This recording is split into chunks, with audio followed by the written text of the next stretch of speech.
Hello guys, good morning यार। Good morning, good evening, good night, जब भी आप देख रहे हो। तो कैसे हैं आप लोग? ओके, तो आज का हमारे पास एक न्यू टॉपिक हम स्टार्ट करने जा रहे हैं। आज हम स्टार्ट करेंगे एक न्यू चैप्टर, बिल्कुल फ्रेश चैप्टर होने वाला है। एक न्यू स्टार्ट कर रहे हैं, ठीक है। ये चैप्टर स्टार्ट करने से पहले बहुत जरूरी है कि आप लोग ट्रिग्नोमेट्री पढ़े हो, ठीक है। आप लोग थंबनेल देखा होगा, एप्लीकेशन ऑफ ट्रिग्नोमेट्री। तो ये चैप्टर ट्रिग्नोमेट्री के जस्ट बाद वैसे पढ़ना चाहिए, ठीक है। बहुत फायदेमंद रहेगा आपके लिए, ठीक है।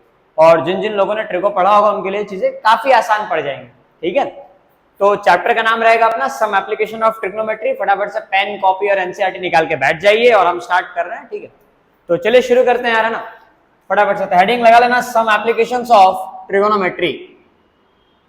सम एप्लीकेशंस ऑफ ट्रिगोनोमेट्री। अब ये क्या है एक्चुअल में? देखो, इस चैप्टर को ना कुछ किताबों में हाइट एंड डिस्टेंस के नाम से भी जाना जाता है। क्यों ऐसा? क्योंकि इस चैप्टर में नॉर्मली या तो आप हाइट निकाल रहे होंगे या तो आप डिस्टेंस निकाल रहे होंगे। हाँ, एक आध ऐसे क्वेश्चन भी आपको देखने मिलेंगे जहां जहां पे आपको जो है इसके अलावा कोई और चीजें आएंगी, मैं बताऊंगा ना।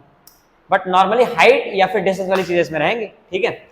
तो इसमें क्या क्या चीजें सर आएंगी? ट्रिग्नोमेट्री जरूरी है, लेकिन हमने ट्रिग्नोमेट्री तो नहीं पढ़ी है, तो कोई दिक्कत नहीं है। मैं आपको कुछ कुछ चीजें ऐसी बता देता हूं जो ट्रिग्नोमेट्री में आपने पढ़ी होगी और यहाँ पे जरूरी होगी, ठीक है। तो वो चीजें मैं आपको मिनिमम वो चीजें बता देता हूं जो ट्रिग्नोमेट्री के लिए जरूरी है ये चैप्टर पढ़ने के लिए। मतलब ट्रिग्नोमेट्री की अगर ये चीजें आपको आती हो तो आप ये चैप्टर इजीली समझ जाओगे, ठीक है। तो वो मिनिमम कंटेंट आपको बता दे रहा हूं मैं, ठीक है। तो देखिए, ट्रिग्नोमेट्री का आपको ये चीजें आपको आना चाहिए। आपको ट्रिग्नोमेट्री में बात देखो, पहले ये पता होना चाहिए कि एक राइट एंगल ट्रायंगल होता है, ठीक। इस राइट एंगल ट्रायंगल के अंदर आपको ये बात पता होनी चाहिए कि ये 90 डिग्री से हम परपेंडिकुलर कहेंगे, ठीक है सर। 90 डिग्री ना, यहाँ पे इसको B कह दिया, इसको C कहा, इसको A कह दिया, ठीक है। अब इसके अंदर ये कोई एंगल मान लिया हमने थीटा, ये एक एंगल है। तो इस एंगल के सामने जो साइड रहेगी इसे हम कहेंगे परपेंडिकुलर, और ये जो साइड हो जाएगी इसे हम कहेंगे बेस। ये वाला B और ये वाला B अलग है ना, ये ट्राइंगल का नाम है B और ये बेस रिप्रेजेंट कर रहा है, बेस, ठीक है। लिख देता हूं मैं। और ये क्या रिप्रेजेंट करेगा? ये रिप्रेजेंट करेगा हाइपोटेन्यूज। आपको पाइथागोरस थ्योरम तो आनी चाहिए, है ना, मोस्ट ऑफ। अब इसमें काम की बात क्या है? देखो, काम की बात जो आपको याद रखनी है, तो शायद आपको पता होगा ना, ये आपको पता होना चाहिए। काम की बात है कि आपको ये बात पता होनी चाहिए कि tan थीटा जो होता है वो परपेंडिकुलर अपॉन में हाइपोटेन्यूज होता है। ये पहली बात पता होनी चाहिए। दूसरी बात आपको ये पता होना चाहिए कि साइन थीटा की जो वैल्यू आती है, साइन थीटा वो, अच्छा एक मिनट मैंने यही मिस्टेक कर दी, गलती हो गया है ना। tan थीटा आपका परपेंडिकुलर बाय बेस होना चाहिए और साइन थीटा आपका परपेंडिकुलर बाय हाइपोटेन्यूज होना चाहिए। बहुत भारी गलती हो गई मेरे से ठीक है, मैं कल गंगा जल छिड़क के आऊंगा ना। देखो, tan थीटा निकाल दिया perpendicular by base, sine theta आ गया परपेंडिकुलर बाय हाइपोटेन्यूज। यहां तक क्लियर हो गई बात? अब देखो आगे क्या करना है हमें। ये मिनिमम आपको ये आना चाहिए। आपने पढ़ा होगा ट्रिग्नोमेट्री के अंदर 6 रेशियोज आते हैं, साइन, कॉस, tan, है ना, कोसेक, सेक, कॉट, टोटल 6 आ रहे हैं। लेकिन हमें सिर्फ दो की जरूरत पड़ेगी। बाकी चीजों का भी आप यूज कर सकते हो, नो डाउट, लेकिन ये 2 मिनिमम ऐसे हैं कि इन 2 से आपका पूरा ये चैप्टर खत्म हो जाएगा। आपको किसी और रेशियो की जरूरत नहीं पड़ेगी एनसीईआरटी सॉल्व करने के लिए। ये 2 रेशियोज में ही आपके काम खत्म हो जाने सारे के सारे। क्लियर? अब इसके अलावा और क्या जरूरी होता है सर? इसके अलावा बेटा और जरूरी होता है आपको इसकी वैल्यू याद होना। कौन कौन सी? tan 30 डिग्री की वैल्यू आपको पता होनी चाहिए, tan 45 डिग्री की वैल्यू पता होनी चाहिए, एंड लास्टली tan 60 डिग्री की वैल्यू आपको पता होनी चाहिए। ये 3 वैल्यूज अगर आपको आती हैं, अगर ये 3 वैल्यूज आपको आती हैं तो आपका ट्रिग्नोमेट्री वाला ये ना, ये चैप्टर आप खत्म कर देंगे। ये 2 रेशियोज और 2 रेशियोज की ये 3 वैल्यू, 30 डिग्री, 45 डिग्री और 60 डिग्री पे इनकी वैल्यूज। क्लियर? अब कैसे होंगी वो देखिएगा। tan 30 की जो वैल्यू आती है वो होती है 1 अपॉन में √3। tan 45 की जो वैल्यू आती है वो होती है 1, और tan 60 की जो वैल्यू आती है वो होती है √3। क्लियर? और साइन में साइन 30 की वैल्यू होती है 1/2 और साइन 45 होता है 1 अपॉन में √2, और आपका साइन 60 होता है √3 अपॉन में 2। टोटल ये चीजें जो है काम की हैं, ठीक। ये इतनी चीजें अगर आपको ट्रिग्नोमेट्री से आती है तो आप ये चैप्टर बहुत आराम से कर सकते हैं। मैं बता रहा हूँ ना, बहुत इजीली हम कर लेंगे चैप्टर, बहुत इजी रहेगा। बस आपको ये चैप्टर जो है, ये इतनी चीजें चैप्टर नंबर 8 की हैं, ये आपको मिनिमम इतनी चीजें आनी चाहिए, है ना। ये क्या है, ये मिनिमम थिंग्स है, इसे हम कहते हैं मिनिमम रिक्वायर्ड, मिनिमम रिक्वायर्ड, है ना। ये आपकी मिनिमम रिक्वायरमेंट है। इतनी चीजें अगर आपको चैप्टर नंबर 8 की आती हैं तो इस चैप्टर में आपको कोई दिक्कत नहीं होगी। मैं एक बार जो है आपको समय देता हूं, आप फटाफट से इसको नोट डाउन कर लीजिए, नोट डाउन करके इसको छाप लीजिए, इसको रट लीजिए, याद कर लीजिए, है ना, जो भी करना है आपको कर लीजिए, बस आपको ये आना चाहिए। मैं इन तक बोलूंगा, अगर मान लीजिए आपको इन चीजों में ना, अगर आपको याद ना हो ये चीजें, ठीक है, तो आप इसे लिख लें पेपर में और अपने बगल में रखें, क्योंकि अभी हम क्वेश्चंस करने जा रहे हैं तो वहां पे आपको चीजें काम आएंगी। क्लियर है क्या? क्लियर है? चलो तो फटाफट से ना मिटा देते हैं अपन इसको, आगे बढ़ते हैं अपन, ठीक है। आज शायद फर्स्ट टाइम मैं ऐसे लाइव क्लास में मिटा रहा हूँ। वैसे तो हम हमेशा एक करते हैं कि बोर्ड भर जाता है तो हम जो है वीडियो खत्म कर देते हैं, नेक्स्ट वीडियो में सीधे स्टार्ट करते हैं, बट आज मैं मिटा भी रहा हूँ, ठीक है, यही बाकी था। चलो आ जाओ शुरू करें। तो देखिए भैया जी, आज हम स्टार्ट कर रहे हैं अपना हाइट एंड डिस्टेंस, और ट्रिग्नोमेट्री की बात हो, राइट एंगल ट्रायंगल ना, ऐसा नहीं हो सकता। अगर हम ट्रिग्नोमेट्री पढ़ रहे हैं मतलब राइट एंगल ट्रायंगल आएगा ही आएगा, राइट एंगल ट्रायंगल कंफर्म आएगा। देखो कैसे कैसे, अब इसके अंदर ना सम एप्लीकेशन ऑफ ट्रिग्नोमेट्री कहां से कैसे यूज होगा आपको बता दे रहा हूं। जैसे मान लीजिए क्वेश्चन ये बताया जाता है, यहां पे ये एक आप हॉरिजॉन्टल प्लेन मान लिया, लाइन तो थोड़ी टेढ़ी होगी, मान लीजिए कि ये एक हॉरिजॉन्टल प्लेन है, ठीक, और यहां पे हम बना रहे हैं एक वर्टिकल लाइन बनाई हमने। अच्छा, ये वर्टिकल लाइन क्या रिप्रेजेंट करेगा? हम कहते हैं कि ये वर्टिकल लाइन जो है एक टावर रिप्रेजेंट कर रहा है। क्या रिप्रेजेंट कर रहा है? ये टावर। चलो इस टावर को ना हम थोड़ा सजा वजा देते हैं, मान लो ये टावर को हमने ऐसा कर दिया, ठीक है। अब इससे ये क्या टावर लगेगा भी, सिर्फ नाम का टावर नहीं है ये सच में टावर है। अब ये क्या है सर? देखो ये कुछ ऐसी चीजें रहेंगी, ठीक है। मान लो कि मैंने कुतुब मीनार बना दिया, ठीक, ये मेरी कलाकृति हो गई, इसको तुम देख लेना, क्लियर। अब इसमें, अब इसके अंदर आपको नेक्स्ट क्या करना है,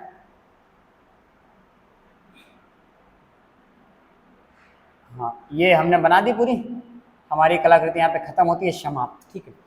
बात यह है कि अब हर बार ऐसे ड्राइंग नहीं बना सकते। एक बार मैंने बना के दिखाया, आपको समझ तो आ गया होगा। क्या हर बार ऐसा ड्राइंग बनाना पॉसिबल है? कभी आपको बोलेंगे टावर है, कभी आपको बोलेंगे कुतुब मीनार लटक रहा है ना, कभी आपको बोलेंगे एक बिल्डिंग है, मल्टी स्टोर बिल्डिंग है, एक गुब्बारा लटक रहा है। हर चीज को हम ऐसे बनाकर नहीं दिखा सकते। तो क्या करेंगे हम, इन चीजों की जगह पे एक स्ट्रेट लाइन बनाएंगे, और वो स्ट्रेट लाइन रिप्रेजेंट करेगा इस पूरे टावर को या फिर इस पूरे मीनार को। बात समझ में आ रही है क्या? हर बार ऐसे ड्राइंग बनाना पॉसिबल नहीं, इसलिए हम क्या करेंगे, नेक्स्ट टाइम से जब भी ऐसे कोई टावर की बात हो तो हम वहां पे सिर्फ एक लाइन खींचेंगे और बोलेंगे, नाम रख दिया इसका ए और बी, तो ए बी एक टावर है, हम इस प्रकार से बोलेंगे। मेरी बात क्लियर है सभी को? ये इस तरीके से किया जाएगा। अब सवाल बनते कैसे हैं ये भी समझते हैं, ठीक है।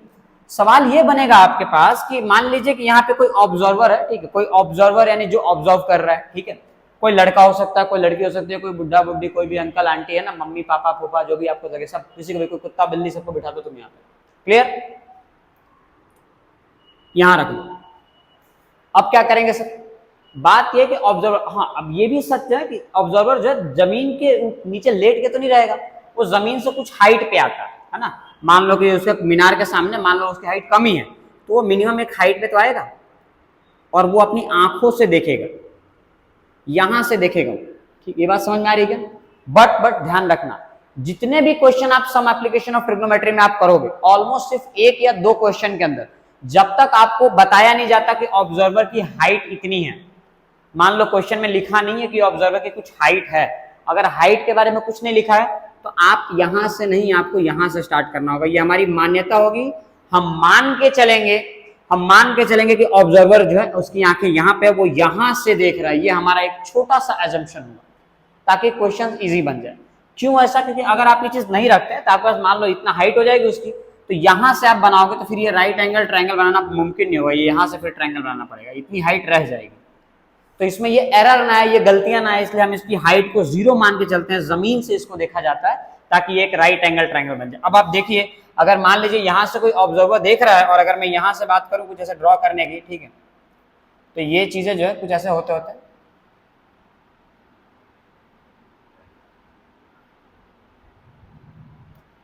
ये इसके टॉप पे जा रही है। अब अगर आप इनको ज्वाइन करो तो आपको ये चीज दिखेगा कि एक राइट एंगल ट्रायंगल बन रहा है ये। तो अब राइट एंगल ट्रायंगल बन रहा है मतलब यहाँ पे एक एंगल बन रहा होगा, तो एकदम ऑब्वियस सी बात है, यहाँ पे एक एंगल बन रहा होगा, ठीक है।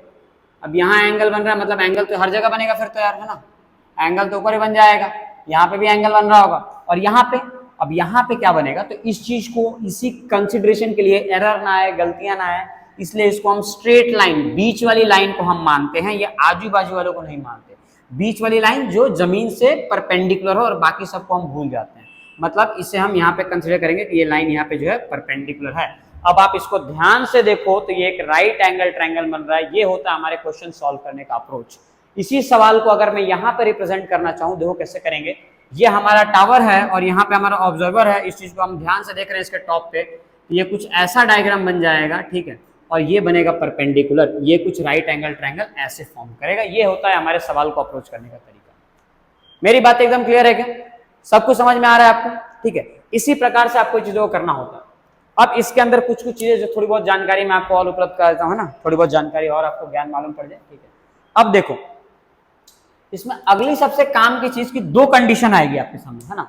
पहला, या तो आप ऊपर से नीचे देख रहे होंगे, ऊपर से नीचे, और दूसरा नीचे से आप ऊपर देख रहे होंगे, दोनों कंडीशन, ऊपर से नीचे या नीचे से ऊपर, ठीक है। अब जब ऐसा होगा कि आप नीचे हैं, ऑब्जेक्ट ऊपर है, आप नीचे से ऊपर देख रहे हैं, तो यहां पे जो एंगल बनेगा, इस चीज को हम कहते हैं angle of elevation, angle of elevation. इसे क्या कहते हैं? एंगल ऑफ एलिवेशन, यानी नीचे से ऑब्जर्वर ऊपर की तरफ देख रहा है। क्लियर हो गई मेरी बात है? अच्छा, ये जो लाइन है, जिस लाइन को देख रहा है, इसे हम लाइन ऑफ साइट कहते हैं एनसीईआरटी के अकॉर्डिंग, ठीक है, लाइन ऑफ साइट। ये बात ध्यान रखना, इस चीज को जो है लाइन ऑफ साइट कहा जाता है, ठीक है। और ये क्या है? ये हमारा है एंगल ऑफ एलिवेशन। अब इस चैप्टर का याद है, मैंने स्टार्टिंग बताया था नाम हाइट एंड डिस्टेंस, क्यों बताया था? देखो, मैक्सिमम टाइम तुम्हें बता देंगे कि टावर से मैं इतने दूर तुम खड़े हो, ये क्या होगा? डिस्टेंस। तो तुमसे बोलेंगे टावर की तुम हाइट बता दो, डिस्टेंस देके हाइट पूछ लिया गया। या तो तुम्हें बोलेंगे टावर की हाइट इतनी है, तो तुम बताओ कितनी दूरी पे खड़ा हूं मैं, तो डिस्टेंस पूछ लिया जाएगा। तो इसलिए इस चैप्टर का नाम जो है हाइट एंड डिस्टेंस भी रखा जाता है। क्लियर हो गई मेरी बातें? अब इसमें और क्या काम की बातें आती है? ये तो हो गया सर आपका एंगल ऑफ एलिवेशन। अब आपने दूसरी भी एक बात बताई थी ना, ऊपर से नीचे देखने वाली, वो क्या होगा? चलो वो भी बता देता हूं। देखो, अब हम केस देखने जा रहे हैं जब हम ऊपर से नीचे देख रहे हो, ठीक है। अब ये कैसे मुमकिन होगा? मान लीजिए कि हम यहाँ पे एक घर बना देते हैं, एक बिल्डिंग बना दी हमने, है ना, हमने यहाँ पे एक बना दी बिल्डिंग, और इस बिल्डिंग में, ठीक है, चलो यहाँ पे हमने ऐसे रख दिया, ठीक है, वेरी गुड। नेक्स्ट क्या करना है सर? मान लीजिए कि ये बिल्डिंग है, इसमें घर वर ऐसे बना दो तुम, है ना,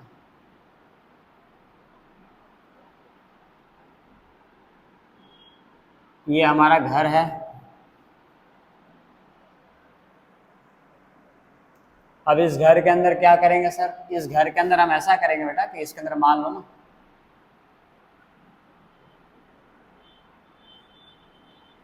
मान लीजिए कि ये बालकनी है, ठीक, इस चीज को हमने बालकनी मान ली। क्लियर हो गया? ये क्या है? हमारी इस घर की बालकनी है। देखो, मैं डायग्राम इसलिए बना रहा हूं ताकि तुम्हें समझ में आ जाए ना, इंश्योर। ये इस घर की बालकनी बना दी हमने, और इस बालकनी के अंदर हम खड़ी कर देंगे एक लड़की को, एक सुंदर कन्या यहाँ पे खड़ी कर दी जाएगी। लड़की है ना, नॉर्मल, इसी लड़की खड़ा कर दिया हमने। तो मान लो कि यहाँ पे एक लड़की खड़ी है, ठीक है, और ये है वो लड़की, ठीक है। मान लो ना ये लड़की खड़ी है, ठीक है, इसके ये हाथ पैर आँख बाल बना दिए हमने, ठीक है। और हमने जो है थोड़ा गेम को और इंटरेस्टिंग बनाते हैं। मान लीजिए कि यहाँ पे ना, यहाँ पे कोई लड़का है, सपोज, ठीक है, मान के चलो। तो यहाँ पे हमने मान लिया कि यहाँ पे कोई लड़का आके बैठा हुआ है, ठीक है, ये लड़के के हाथ पैर, और ये रहा अपना हैंडसम सा हीरो आ गया यहाँ पे। हो गया काम। अब क्या करना है, अब अगेन सेम बात वही आएगी, लड़का जो है एक हाइट पे खड़ा होगा तो यहां से देखेगा वो, लेकिन हम एंगल यहां की बजाय यहां से स्टार्ट करेंगे, ध्यान रखना, ठीक है, यहां से नहीं, यहां से स्टार्ट करेंगे, नीचे से फुट से स्टार्ट करेंगे। क्लियर, ये हमारा अजम्पशन है, वरना कैलकुलेट करना थोड़ा कॉम्प्लेक्स हो जाएगा और कुछ नहीं। हाँ, ऐसे भी सवाल एनसीईआरटी में आपको मिलेंगे जिसके अंदर हाइट जो है यहां से काउंट की जाएगी, लेकिन उस केस में लड़के की हाइट बता दी जाएगी कि लड़का इतना ऊंचा है, वो आएगा। बट हर मैक्सिमम केस में आप जो जमीन से आपको लेना है, ठीक है।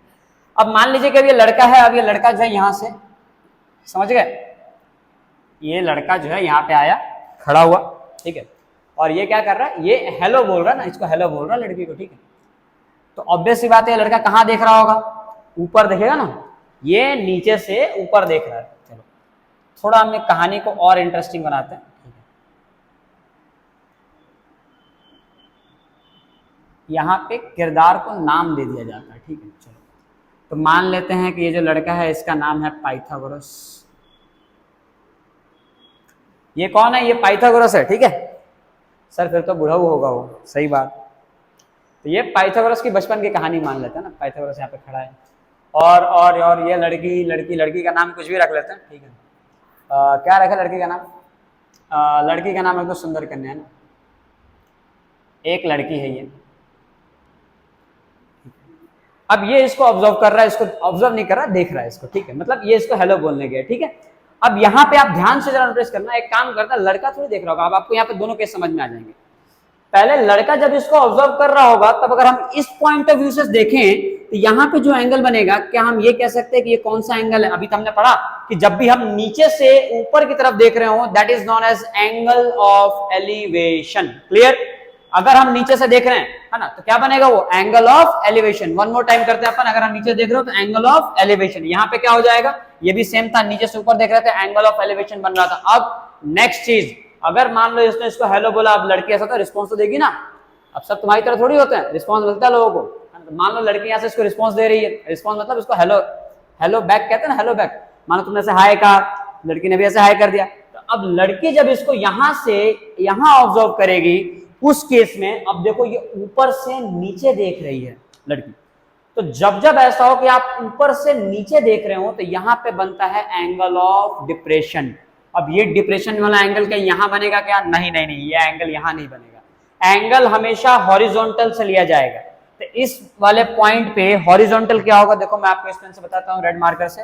ये हो गया इस लाइन के लिए, लड़की की हाइट के लिए हमने मान लिया ये हो गया इसका हॉरिजॉन्टल।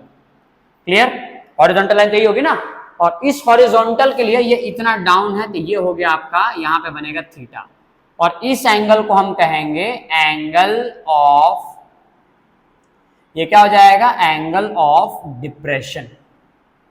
डिप्रेशन किस लिए सर, ये वो वाला डिप्रेशन है जो हम फील करते हैं, नहीं, ये वो वाला डिप्रेशन बिल्कुल नहीं है। ये डिप्रेशन, एंगल ऑफ डिप्रेशन ये शो कर रहा है कि ये लड़की, मतलब कोई भी चीज जो है ऊपर से नीचे देखी जा रही है, ये रिप्रेजेंट करता है एंगल ऑफ डिप्रेशन।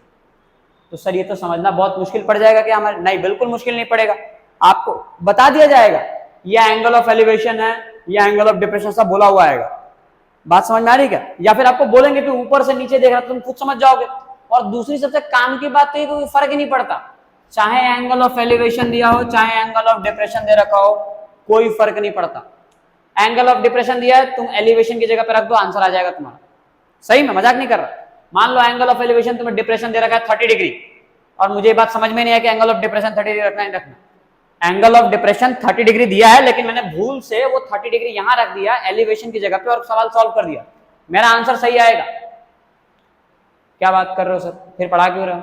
बात यह है कि आता है ना, कैसे आता है वही बता देता हूं। देखो दोनों सेम आएगा, चाहे एंगल ऑफ एलिवेशन हो चाहे डिप्रेशन हो, दोनों सेम ही होते हैं, बस नजरिया अलग होता है, पढ़ाना अलग से होता है। आपको यह ध्यान रखना होता है, ऊपर से नीचे देखे तो डिप्रेशन, नीचे से ऊपर देखे तो एलिवेशन। लेकिन ये सेम होते कैसे हैं, ये सेम देखो क्यों होते हैं। एंगल ऑफ एलिवेशन, यहां पे मैं आपको लिख देता हूं, angle of elevation, angle of elevation is equal to, angle of elevation किसके इक्वल होगा, ये आएगा इज इक्वल टू में angle of depression, angle of depression के। ऐसा क्यों होगा, वाई, है ना। क्वेश्चन ये आता है कि ऐसा क्यों।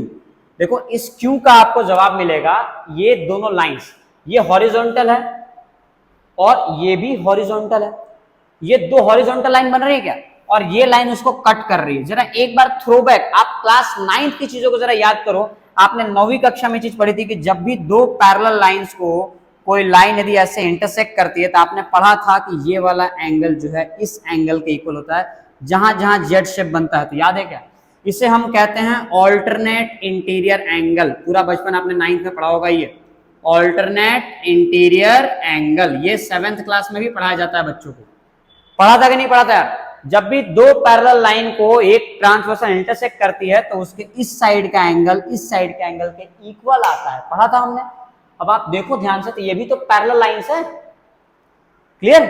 तो ये यहाँ पे जो एंगल बनेगा वो एंगल तो इसके इक्वल आ जाएगा, इसीलिए कोई फर्क नहीं पड़ता। मान लो एंगल ऑफ डिप्रेशन दिया लेकिन तुमने एंगल ऑफ एलिवेशन की जगह पे रख दिया और तब आपने सवाल सॉल्व किया, तब भी आपका आंसर सही आएगा, उसमें 1% की गलती नहीं आएगी, बिल्कुल गलत नहीं होगा ये। हाँ बस आपको सवाल में मेंशन करना पड़ेगा, दिखाना पड़ेगा कि एंगल ऑफ डिप्रेशन जो है एंगल ऑफ एलिवेशन के इक्वल था, इसलिए मैंने यहाँ पे एंगल लेके क्वेश्चन सॉल्व कर दिया। मेरी बातें समझ में आ गई क्या। जब सवाल आएंगे तब आपको ज्यादा क्लैरिटी आएगी, ठीक है। तो फटाफट से इसको नोट डाउन कर लीजिए, स्क्रीनशॉट लेना है स्क्रीनशॉट ले लीजिए। इसका आंसर ना, रिप्लाई ना, इसका आंसर क्या आ जाएगा, ऑल्टरनेट इंटीरियर एंगल। ये दोनों ऑल्टरनेट इंटीरियर एंगल है, इसलिए एंगल ऑफ एलिवेशन और एंगल ऑफ डिप्रेशन इक्वल होते हैं। क्लियर हो गया मेरी बातें। चलो तो फटाफट से इसका स्क्रीनशॉट ले लो, छापना है छाप लो, लिखना है लिख लो, जो करना है कर लो, है ना। बस याद कर लेना, पढ़ लेना, समझ लेना ना, कंसेप्ट रिवाइज कर लेना। इसमें भी अगेन वही लाइन ऑफ साइट आ जाएगा ना, ये आपका एंगल ऑफ डिप्रेशन, ये एलिवेशन है, ये डिप्रेशन है, सारी बातें ध्यान रखना। तो शुरू करें, लिख लिया। अब तुम्हारे लिखने का वेट थोड़ी करेंगे यार, तुम तो मतलब तुम्हारे पास तो टेक्नोलॉजी है, तुम तो ऐसे वीडियो से पॉज करोगे, रुक जाओ सर, स्टॉप स्टैच्यू से जो है ना, तुम स्टॉप करके लिख लोगे, छाप लोगे, है ना। तो फटाफट तुम स्टॉप करके लिख लेना, छाप लेना। मैं मिटा रहा हूं और अपन आगे जो है एग्जांपल्स करते हैं, एक आधे एग्जांपल्स करेंगे ना तो अपने को ज्यादा क्लैरिटी आएगी। क्लियर, ध्यान रखना जो पुरानी चीजें मैंने बताई थी वो भी, ठीक है। क्या क्या ध्यान रखना देखो मैं वो भी मेंशन कर देता हूं, एक बार दोबारा लिख देता हूं। आप ये ध्यान रखना कि tan थीटा जो है वो परपेंडिकुलर बाय बेस होता है और tan 30 डिग्री की जो वैल्यू आती है वो आती है 1/√3। tan 45 की जो वैल्यू आती है वो आती है 1। और क्या नोटिस करना है सर, tan 60 की जो वैल्यू आती है वो आती है 60 डिग्री है ना ये सर, इसकी वैल्यू आती है √3। क्लियर हो गई बात। और क्या याद रखेंगे सर, और एक साइन का याद रख लेना कि साइन थीटा होता है परपेंडिकुलर बाय हाइपोटेनियस और उसकी 30 डिग्री की वैल्यू कितनी आती है 1/2 और उसकी 45 डिग्री की वैल्यू कितनी आएगी 1/√2 और उसकी 60 डिग्री की वैल्यू कितनी आ जाएगी, उसकी 60 डिग्री की वैल्यू आ जाएगी √3/2। तो ये आ गए उनकी वैल्यूज, इसको याद रखेगा, ठीक है। अब चलो फटाफट से अपन सवाल करते हैं, ठीक है। तो मैं जल्दी से ये क्वेश्चन मिटा देता हूं यहां से, ये वाली चीज फटाफट से मिटा देता हूं, ठीक है। नोट डाउन कर लेना यार चीजों को, छोड़ दोगे। अच्छा हाँ, कल हमने वीडियो अपलोड करी, उम्मीद कर रहे हैं देखा होगा आप लोगों ने, है ना। कल अपडेट का मतलब ये जीसीबी का जो लेटेस्ट एग्जाम में जो पैटर्न में जो चेंज आया ना अपडेट को लेके, वो वीडियो अपलोड करी बेसिक मैथ्स वालों को।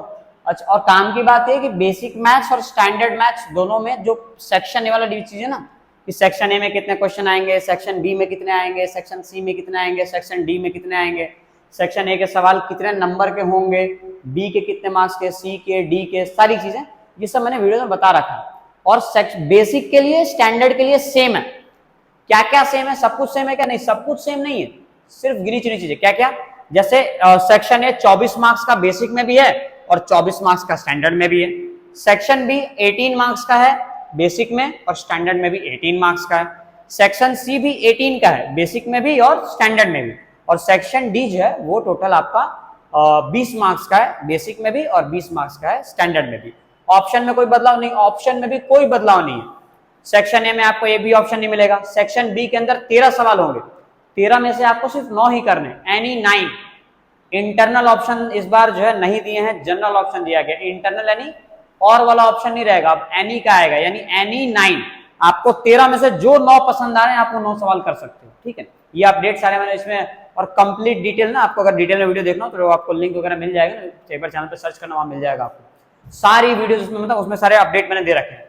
वो स्टैंडर्ड और बेसिक के लिए दोनों के लिए सेम है, ठीक है। हाँ, इसके बाद अगला वीडियो आएगा जहां पे स्टैंडर्ड और बेसिक अलग अलग हो जाएंगे। तो अगले वीडियो में क्या रहेगा, अगले वीडियो में ये सब बातें बताएंगे ना कि बेसिक के अंदर अगर 4 मार्क्स का कोई वेटेज बताएंगे आपको, बेसिक का वेटेज और स्टैंडर्ड का वेटेज। फिर 2 मार्क्स का अगर है तो 2 मार्क्स में कौन सा सवाल आएगा, सेक्शन ए में आएगा, बी में आएगा, वो चीजें बताई जाएगी। कौन से चैप्टर से सेक्शन डी में सवाल आएंगे, ये सारी बातें बेसिक में अलग होगा, स्टैंडर्ड में अलग होगा। तो इनके ऊपर एक सेपरेट वीडियो बनेगा भी, तो बेसिक वालों का अलग आएगा, स्टैंडर्ड का अलग आएगा, वो भी 1-2 दिन के अंदर आपको मिल जाएगा चैनल का ना। तो अपडेटेड रहना, आपको चीजें वहां से मिलती जाएगी, क्लैरिफिकेशन वगैरह। ठीक है, चलो देखो फटाफट से अपन 1-2 सवाल करते हैं। ठीक है, ज्यादा सवाल नहीं करेंगे हम, छोटे मोटे गिनने चुने एग्जाम्पल कर लेंगे। ठीक है, चलो देखो पहला सवाल है, ध्यान से देखना, पहला सवाल है ना, बता रहा हूं। देखो पहला सवाल ये है कि अ tower stands vertically, example number 1 है आपके एनसीईआरटी का। अ tower stands vertically on the ground, vertically on the ground. ठीक है, फिर नेक्स्ट क्या बोला, from a point on the ground, एक पॉइंट है ग्राउंड पे, फ्रॉम अ पॉइंट। मैं क्वेश्चन हर बार नहीं लिखूंगा, पहली बार है तो मैं आपको सजेस्ट करूंगा क्वेश्चन आप भी लिखें और पूरा एकदम ध्यान से देखें, क्योंकि क्वेश्चन आप देखोगे तो ही आपको समझ में आएगा, है ना। क्वेश्चन ध्यान से देखना। तो क्या बोला गया, from a point on the ground, from a point on the ground which is 15 metre away, which is 15 metre away. एक पॉइंट है ग्राउंड पे जो 15 मीटर दूर है, लेकिन 15 मीटर दूर किससे है वो तो लिखा ही नहीं, देखो लिखा होगा 15 metre away from the foot of the tower, 15 metre away from the foot of the tower, foot of the tower. भैया जी वो पॉइंट जो है ग्राउंड पे वो टावर के फुट यानी नीचे वाला हिस्सा है ना, उससे 15 मीटर दूर है ना। करते हैं अपन सवाल, समझते हैं। The angle of elevation, the angle of elevation of the top of the tower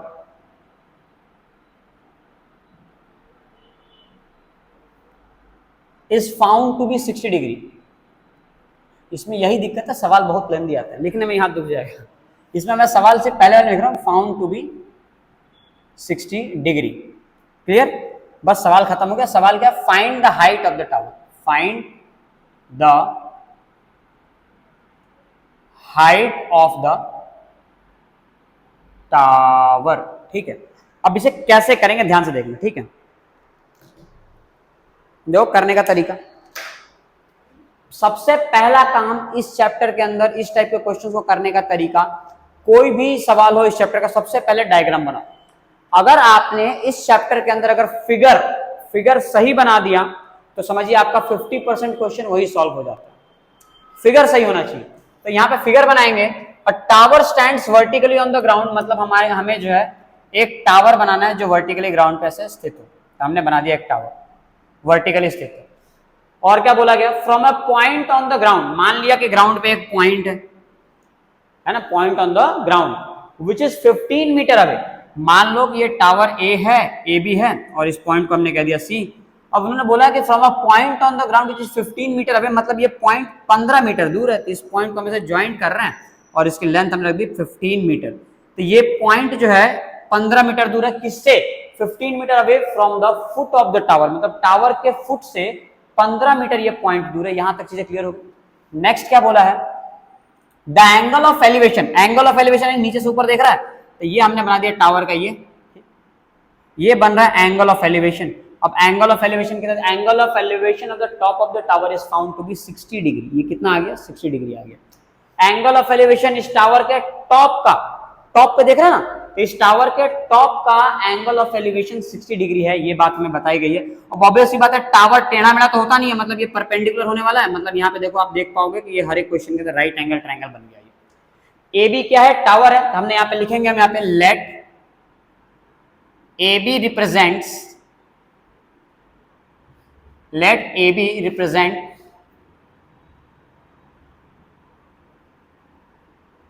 अच्छा, या फिर लेट की जगह आप हियर रख दो ना, here A B represents the tower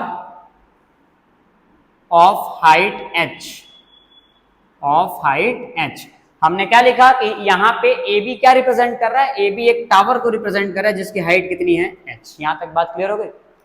clear हो गई मेरी बात? ठीक है, ठीक है।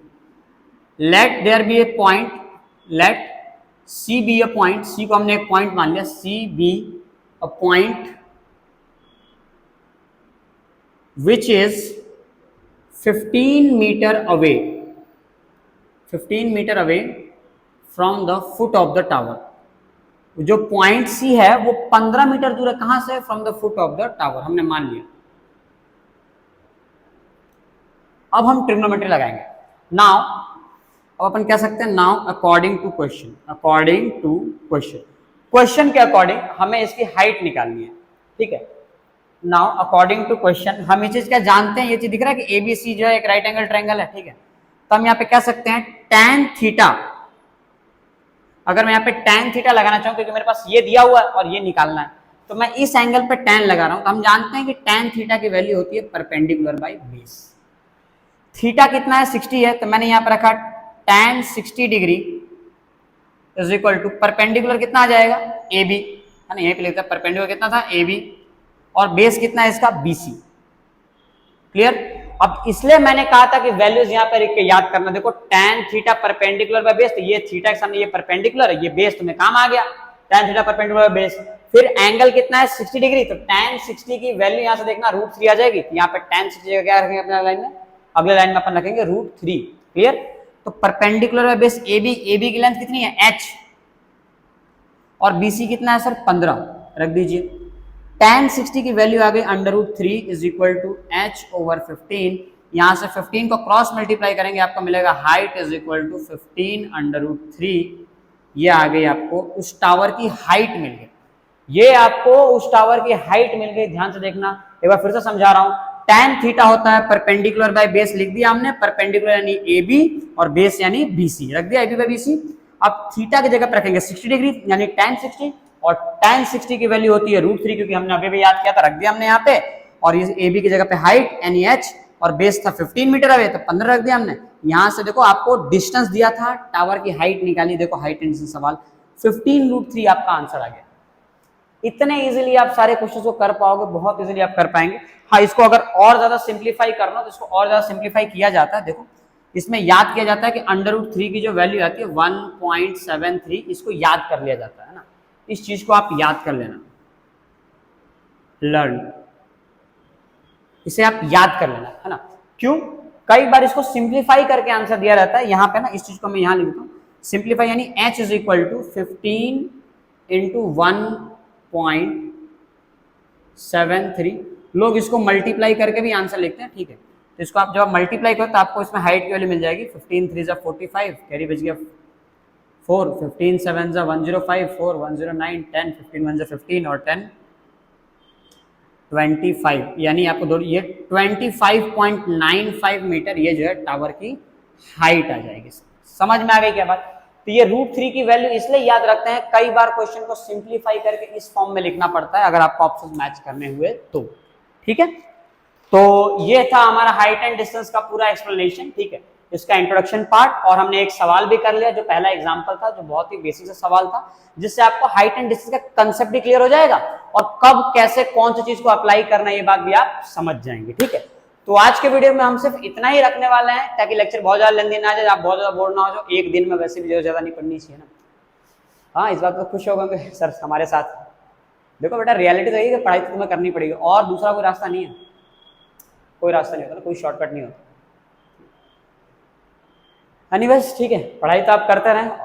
मेरी तरफ से यही रहेगा कि हाँ आप पढ़ें। मैं पूरी कोशिश करूंगा कि आप लोगों को जो चीज़ें अच्छी लग रही हैं, जो चीज़ आपको लिए हेल्पफुल हो ना, तो उन चीज़ों को मैं टाइम टू टाइम लेके आऊँ ताकि आपकी भी हेल्प होती रहे, ठीक है, और आपकी पढ़ाई भी होती रहे। क्लियर है क्या? चलो, तो आज ना पूरी चीज़ों को आप समझ लेना, आप अच्छे से कंप्लीट कर लेना। अगर कोई चीज़ रह जाती है, आपको कोई चीज़ लगता है कि हाँ कोई चीज़ छूट गई, फिर कोई आपको बात नहीं समझ में आई हो, तो आप हमें मैसेज कर सकते हैं हमारे ना इंस्टाग्राम हैंडल पे, है ना, आपको लिंक वगैरह मिल जाएगा डिस्क्रिप्शन में, या फिर कमेंट के थ्रू भी आप बता सकते हो, ठीक है।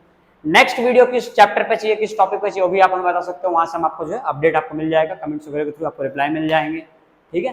और साथ ही साथ टेलीग्राम का लिंक होगा आपको डिस्क्रिप्शन में, आप ज्वाइन कर लेना। वहां से आपको बोर्ड्स के इंपॉर्टेंट क्वेश्चंस, पीडीएफ, नोट्स वगैरह, क्वेश्चन पेपर सब वहां से मिलते रहेंगे। ठीक, तो वो ग्रुप ज्वाइन करना, वहां से भी आपको कुछ ना कुछ अपडेट मिलते रहेंगे। क्लियर है सभी को? तो आज के लेक्चर में सिर्फ इतना ही रखने वाले हैं। आप इन चीजों को कंप्लीट करना और टिल दैट हम जो अपना काम कर रहे हैं और आप जो है अपना काम करते रहना, काम फिनिश करना। ओके, तो चलो फिर मिलते हैं अपन नेक्स्ट सेशन में ना। बाय।